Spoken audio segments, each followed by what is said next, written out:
first economic impact to consider is what this will mean for inflation. And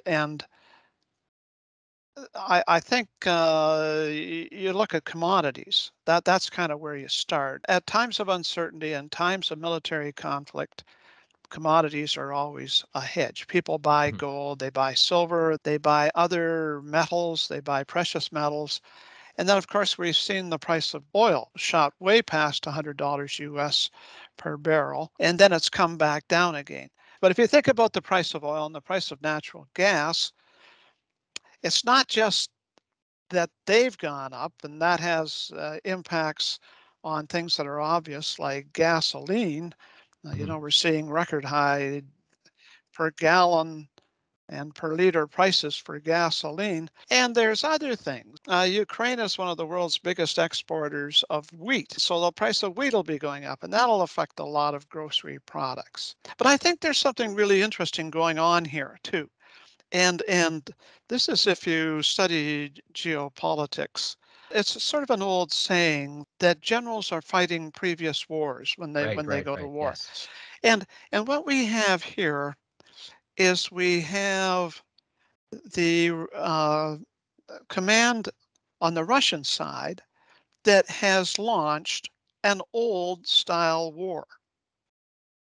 I think it's caught them by surprise that the United States and its allies have been approaching this quite differently. They're fighting a new style war, and that new style war involves financial sanctions. The message from Europe is clear. We will stand up. We will not look away when those fighting in the streets for our values face down Putin's massive war machine. The free world is coming together to confront Putin. Our two parties here at home are leading the way. And with that bipartisan cooperation, I'm looking forward to signing into law the bill revoking PNTR, which is, again, most people think of it as most favored nation status. Today, Canada is announcing new sanctions on 10 individuals complicit in this unjustified invasion. This includes former and current senior government officials, oligarchs, and supporters of Russian leadership. The names of these individuals come from a list compiled by jailed opposition leader Alexei Navalny. It's going to be really interesting to see how this plays out because it sure seems to me like what we have going on here is an old style war versus what happens in every war, which is something new comes up, some new technology comes to the fore. And in the present case, that new technology is these financial sanctions, and it may spread to things like cyber attacks and cybersecurity and that sort of thing.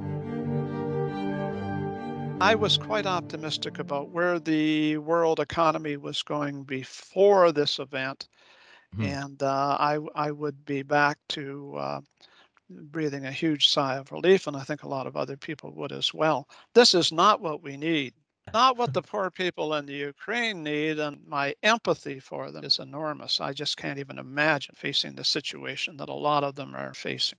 But it's also, from an economic standpoint, I mean, it's just very difficult as well for anybody to try and make decisions based on having any confidence in knowing where things are going.